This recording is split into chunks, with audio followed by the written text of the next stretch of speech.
Երևա հեքիաթը կենդանիների մասին է, որտեղ կենդանիները խոսում են ու ապրում են մի հատ հեքիաթային աշխարհում, ու այս հեքիաթը ձեզ փոխանցելու է ինչ-որ մի միթ, այսինքն նաև մի քանի, որը պետք է շատ ուշադիր լսեք, որ հասկանաք, լավ? Սկսենք? Այո։ Փոքրիկ ոզնին մոլորվել էր անտառում և ողջ օրը դեպի տուն տանող արահետներ փնտրում, բայց ամեն քայլափոխի նա միայն անտառի խորքն էր գնում։ Մութն ընկավ, սկսեց անձրև տեղալ և կաթիլների հետ ոզնու աչքերից սկսեցին արցունքներ գնալ։ Ոզնին մրսում էր, քաղցած էր ու պատկերացնում էր, թե որքան է անհանգստանում մայրիկը, որին նա այդքան շատ էր սիրում և ոչ մի կերպ չէր ուզում նրան վշտացնել։ Որևէ մեկի օգնության վրա հույս դնելն անիմաստ է, քանի որ ընկերներ ոզնին չուներ։ Ինչ եք կարծում, ինչու ոզնին չուներ ընկերներ։ Որովհետև իր վրա փշեր կար, իր ընկերներին ծաղկներ ցավացնում էր։ Հնարավոր է, դու էլ էիր դասում։ Ինչու չուներ։ Որտև անտառում մոլորվել էր, ընկերներն են իրան էին փնտրում։ Ինչու չուներ ընկերներ, դու էլ ասա շարունակեք։ Անտառում մոլորվել էր, ուզում են համիրա մալիկի դուրներ, համիրա ընկերներին, բայց չէր կարող։ Դե եկեք լսեք, տեսեք ինչ է։ Դու էլ ասա, լավ։ Ասա։ Ինքը մենակում էր անտառում ու ոչ մեկ իրար չէր սիրում, որտեղ այդ ոզնին շոտ է ու անտառից հեռացավ։ Եկեք լսենք շարունակությունը։ Անտառի կենդանիները միշտ ծաղրում էին նրան այն պատճառով, որ նա ոչ այնքան փափուկ ու փափկամազ էր, որքան նրան այդ շոտ էր, ճիշտ էիք փաստորեն։ Փոքրիկ և նաև գեր է, ու նաև գլորվում է գրնակի նման։ Ոչ մեկի չէր հետաքրքրում, որ այդ ուշերի տակ շատ նուրբ ու բարի մեկն է թաքնված։ Նրանք նույնիսկ չէին փորձում ընկերանալ ոզնու հետ, քանի որ այդ դեպքում ծիծաղելու ոչինչ չէին ունենում։ Ամեն առավոտ անտառում 5 ընկերները՝ նապաստակը, արջը, ջրարջը, կապիկը և սկյուռը սկսում էին վատ հնարքներ հորինելով ծաղրել ոզնում։ Մի օր նապաստակն առաջարկեց փոստ փորել, այն քողարկել ջուղերով և կանչել ոզնում։ Ցավոք ոզնին ընկավ նրանց պատրաստած թակարդը և այդ դեպքից հետո դժվարանում էր քայլել, քանի որ ընկնելով փոսի մեջ ոլորել էր թաթը, բայց ոչ ոք ուշադրություն չէր դարձնում նրան, ընդհակառակը։ Վիրակապված թաթով նա ավելի ծիծաղելի էր, քան նախկինում։ Ճիշտ էին անում իսկ կենդանիները։ Ճիշտ է։ Եվ հետո մի օր եկավ այն պահը, երբ բոլորը հոգնել էին ոզնուն նույն ձևերով ծաղրելուց, և նորերը հորինել չէին կարողանում։ Ընկերների միջև տարօրինակ բան տեղի ունեցավ։ Սկսեցին վիճել ու արգել։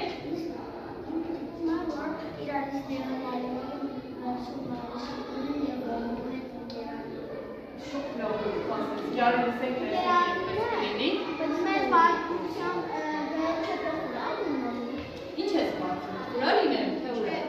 Ուրա։ Որովհետև ամեն Բոլոր հեքիաթները ավարտվում են դրական ավարտով։ Ապրեք, որ այդքան եք շատ ուրախ են։ Եկեք լսենք շարունակությունը։ Նրանք սկսեցին վիճել և արդեն սկսեցին ծաղրել միմյանց։ Ինչու ես ծաղրում ինձ, որ փոխված ասաց արջը։ Ես ձեր համար ոզնին չեմ։ Եվ հետո փոքրիկ արջը զարմացավ, թե որքան ճշգրիտ էին նրա խոսքերը։ Հենց այդ պահին նա հայտնվեց ուտեղում ոզնու տեղում, ճիշտ է։ Ծուրթատ միաբերան սկսեցին գոռալ նապաստակը, ջրարջը, կապիկը և սկյուռը։ Դե վերջացրեք, բարկացավ արջը։ Բայց կենդանիները կանգ չէին առնում, նրանք գտել էին արդեն նոր հետաքրքրություն։ Տեսնելով, որ ոզնու ճակատագիր իրեն է բաժին հասել, փոքրիկ արջը հեռացավ, մտածելով, որ ինքն այլևս ընկերներ չունի և ոչ ոքի պետք չէ։ Քայլեց առանց ոտքերի տակ նայելու և չնկատեց ծառի ճյուղը, սայթաքեց. «Օ, որքան է ցավում, օգնություն, օգնություն»։ Բայց ոչ ոք չեկավ նրան օգնելու, և արջը հիշեց։ Ինչ հիշեց։ Ճիշտ է, որովհետև իրենք էլ էին չէ ոզնու համար թակարդ պատրաստել ու ոզնին ընկել ու վնասել էր ոտքը։ Հիմա էլ նույն այդ ամեն ինչը տեղի է ունենում արջի հետ։ Հանկարծ նա անտառում հանդիպեց ինչ-որ մեկին։ Ում հանդիպեց։ Հեսա տեսնենք։ Ճիշտ է, հանդիպեց ոզնուն, ով դեռ փնտրում էր տան ճանապարհը, բայց չէր կարողանում գտնել։ Ոզնին շատ ուրախացավ, որ ճանապարհին գոնե մեկին հանդիպեց։ Եվ իսկ արջն էլ սկսեց մտածել, հիմա նա պիտի ծաղել ինձ վրա, սակայն փոխարենը ծիծաղեց ոզնինը։ Օգնեց։ Եկեք լսենք։ Ոզնին շոյեց աչքի ցավացով, ոտքը և ցավն անմիջապես անցավ։ Շնորհակալ եմ շուտ տալով, ասաց արջը։ Ինչու դու ոչ մեկին չէիր պատմում, որ կարողանում ես բուժել ցավացող ոտքը, ցավացող մասերը, որովհետև ոչ ոք ինձ չէր հարցնում և ոչ ոք ինձ հետ ընկերություն չէր անում, շատ տխուր պատասխանեց ոզնին։ Արջը ամաչեց, թե որքան անարդարացի է նրանց վերաբերմունքը ոզնու հանդեպ։ Նա ուզում էր ինչ-որ լավ բան անել ոզնու համար և իմանալով, որ նա մոլորվել է անտառում, առաջարկեց նրան տուն ուղեկցել։ Նրանք շատ խոսեցին տարբեր թեմաների շուրջ և սկսեցին ծիծաղել։ Եվ արջը երեխաների համար մի բացահայտում արեց, որ անկեղծ ուրախանալու և ծիծաղելու համար պարտադիր չէ ինչ-որ մեկին ծաղրել։ Համաձայն եք արջի հետ։ Այո։ Գիտես, ասաց նա ոզնուն, նույնիսկ լավ է, երբ բոլորը դադարեցին ինձ հետ ընկերություն անել։ Ինչու արջը այդպես կարծեց երեխաները։ Որովհետև իրանել էի։ Ծաղրել։ Էլ ինչու այդպես մտածեց։ Որովհետև ճիշտ նեղացում էի բոլորը։ Ավետ։ Ինչու արջը այդպես մտածեց, որ բոլորը սկսեցին իր հետ դադարել ընկերություն անել, դրա մեջ ինքը լավ բան էր։ Որովհետև իրեն բոլորը ծաղրում են ու նեղացնում, որովհետև բռնված։ Արջը ուրախացավ, որ մի պահ ուրախացավ, որ իր հետ ընկերություն չեն անում, որովհետև մտածեց, որ հակառակ դեպքում, ասաց արջը, ես երբեք չի հասկանա, թե որքան վատ է մենակ մնալը, որքան դժվար է, երբ քեզ ծաղրում են և որքան հիանալի է նոր ընկերներ ձեռք բերելը։ Այս մասին ես անպայման պետք է պատմեմ իմ նախկին ընկերներին։ Հաջորդ օրը տեսնելով արջին և ոզնուն միասին, Սկյուռիկը բղավեց. Նայեք, ծուրթածը սկսել է ընկերություն անել փշի հետ։ Տեսեք, նույնիսկ մականուններ էին հորինել իրենց համար։ Որքան ծիծաղելի տեսք ունեն, ավելացրեց ջրարջը։ Մի վիրավորեք ընկերոջս, փորձեց նրանց կանգնեցնել արջը։ Ընկեր լինելու համար պետք է փորձել ճանաչել իմացին։ Համաձայն եք։ Այո։ Ոչ մի դեպքում բղավեց նպաստակը, մենք դավաճանների հետ ընկերություն չենք անում։ Այո, դուք ինձ սկսեցիք ծաղրել, բայց ես չեմ բարկանում։ Ի վերջո, ձեր շնորհիվ ես իմացա, որ չես կարող ուղղակի վիրավորել ինչ-որ մեկին միայն այն պատճառով, որ նա մեզ նման չէ։ Տեսեք, որքան տարբեր ենք մենք բոլորս։ Սկյուռիկը փափկամազ է, ջրարջը փոքրիկ, ես ամենամեծն եմ, նապաստակը արագավազ է և դա չխանգարեց մեզ լինել ընկերներ։ Դուք էլ եք այդպես կարծում։ Դուք էլ չէ հիմա այսօր բոլորը միասին հավաքված միմյանցից տարբեր եք, չէ՞։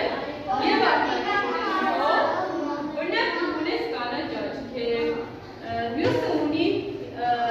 դու բոլորից բարձրահասակ ես, էլ ինչու մենք տարբերվում իրար։ Դու լավ ֆուտբոլ ես կարծում։ Դու արագավազ ես։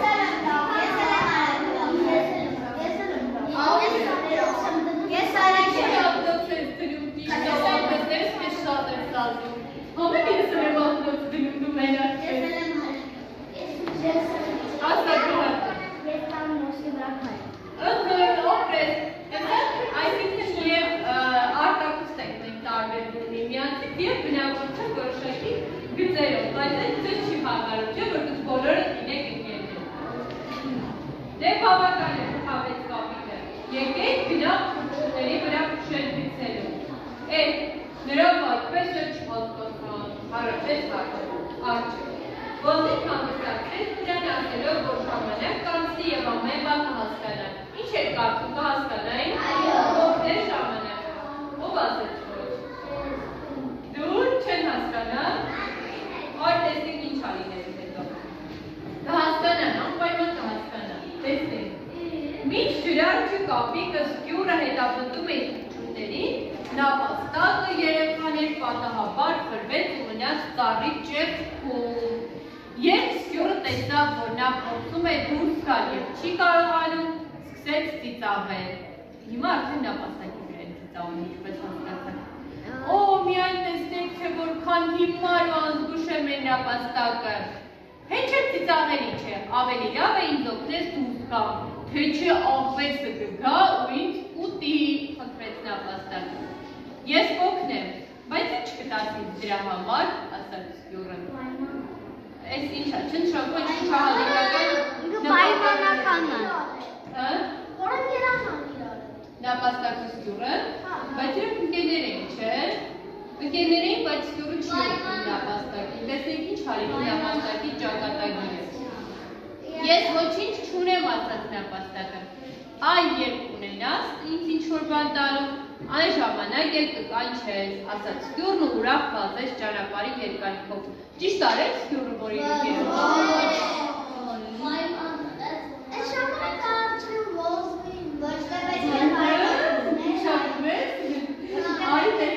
նրան օգնեցին ու նապաստակը իրենց ընկերը դարձավ։ Օ, հələ տեսնեք ճիշտ ես գուշակում։ Ես էլ էի դասում։ Հա, դեպի լսենք։ Գյուրիկ, սպասիր, բղավեց նապաստակը։ Ես տանը հյութեղ գազար ունեմ։ Ինչքան ուզում ես վերցրու, միայն հանիր ինձ այստեղից։ Բայց Գյուրիկը գազար սիրում, հա։ Չէ։ Դրա համար է Գյուրիկը թողեց ու գնաց անտառի։ Ջրաջ, կապիկ, օգնեք ինձ, գոռում էր նապաստակը, բայց ոչ ոք նրան օգնության չէր գալիս։ Որոշ ժամանակ անց հայտնվեց Ո՞ւց է բացել։ Աղվեսը հայտնվեց, որից նապաստակն այնքան վախենում էր։ Նա մոտեցավ նրան և բացեց մեծ բերանը, տեսնենք ինչ ա լինելու։ Ահա և վերջ մտածեց նապաստակն ու ուժեղ փակեց աչքերը։ Աղվեսը բռնեց նրա ականջներից, բացեց մեծ բերանը, բայց հանկարծ, ինչպես գուշակեցիք ավետը և բոլորդ ոնց որ, հանկարծ ինչ-որ մի բան ծագեց աղվեսը։ Ճիշտ է, Ոզնին։ Օ, բղավեց աղվեսը վեր թռչելով և գցելով նապաստակից։ Ինչ է սա։ Շրջվելով նա տեսավ Ոզնուն և արջին։ Լավ, փոքրիկ փշոտ Ոզնի, ասաց աղվեսը։ Ես դեռ կհասնեմ քեզ և բղավելով փախչեց դեպի անտառի խորքը։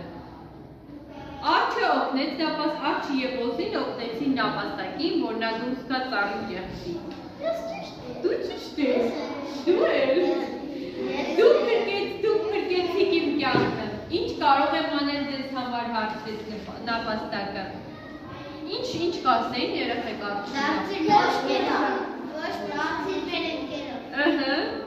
Լսեք։ Ուղղակի արի միասին խաղալ առաջարկեց Ոզնին։ Եվ դուք ինձ ձեզ հետ կխաղացնեք, զարմացավ նապաստակը։ Անշուշտ։ Թաքստոցի խաղալը շատ հետաքրքիր է, քան թռչունների վրա փշեր նետելը։ Ոզնի, ախր ես քեզ այնքան եմ նեղացրել, ասաց նապաստակը։ Մի շարունակիր, նապաստակ, ես հոգու հանդեպ չարություն չեմ զգում, գլխավորը, որ դու ժամանակին ամեն ինչ հասկացել ես։ Մնալով երեքով, Գյուրը, Ջրարջն ու Կապիկը զգացին, որ հոգնել են ամեն ինչից և այլևս իրենց համար ոչինչ հետաքրքիր չէ։ Նրանք հեռացրեցին տարածքից բոլոր թռչուններից, կորցրեցին Արջի և նապաստակին, իսկ Ոզնու վրա ծիծաղելն այլևս վտանգավոր էր դարձել։ Ինչու էր վտանգավոր։ Ու փշեր կար։ Դու եք խոսա, մի բաներ դու ասա։ Ու կարար փշեր անել։ Ճիշտ է, որովհետև Ոզնին արդեն մենակ չէ, ճիշտ է։ Ինչ կաներ։ Ճիշտ է, որովհետև Ոզնին մենակ չէր ու ուներ ընկերներ։ Չէ որ իր հետ էին արդեն արագով Ոզնը Ոստակը և Արջը։ Դուք արեք այն ինչ ուզում եք, ասաց Ջրարջը, ես պատրաստվում եմ խաղաղություն հաստատել։ Ես հոգնել եմ հասկանալու, թե այսօր կամ վաղը ինչ կնետեմ կաչաղակի վրա, կամ ում համար փոս կփորեմ, որոնցի մեջ ու սկսենք ծիծաղել։ Մտածում եմ, որ միգուցե նրանք ինձ էլ ընդունեն իրենց շրջապատը։ Ոզնին շատ խաղեր գիտի, երեք տեսա, թե որքան զվարճալի խաղեր էին խաղում նրանք միասին։ Կապիկը սկսեց մտածել։ Այո, Թոմքինյան ասաց Գյուրը, մենք երկուսով էլ ուրախ կլինենք։ Ոչ, նման կյանքն այլևս ինձ չի հետաքրքրում, պատասխանեց Կապիկը։ Շուտով մեզ հետ ոչ ոք ընդհանրապես չի խաղալ, նրանք մեզանից լավ բաներ չեն տեսել, իսկ ոզնին կարող է սովորեցնել ինչպես բուժել վերքերը։ Ինչպես ուզում ես, ես կարող եմ ապրել առանց ձեզ, բարկացած ասաց Գյուրը և վազեց դեպի իր փչակը։ Մի քանի օր նա անընդմեջ այնտեղից հետևում էր, թե ինչպես են իր նախկին ընկերները ցնցում և շտապում օգնելու նրանց, ովքեր դրան կարիք ունեին։ Այ մեզ մոտ Գյուրի կանչում էր Արջի և մյուս ընկերները, բայց նա թաքնվել էր իր տանը և դուրս չէր գալիս։ Ինչ եք կարծում, Գյուրիկը դուրս կգար կմիանար և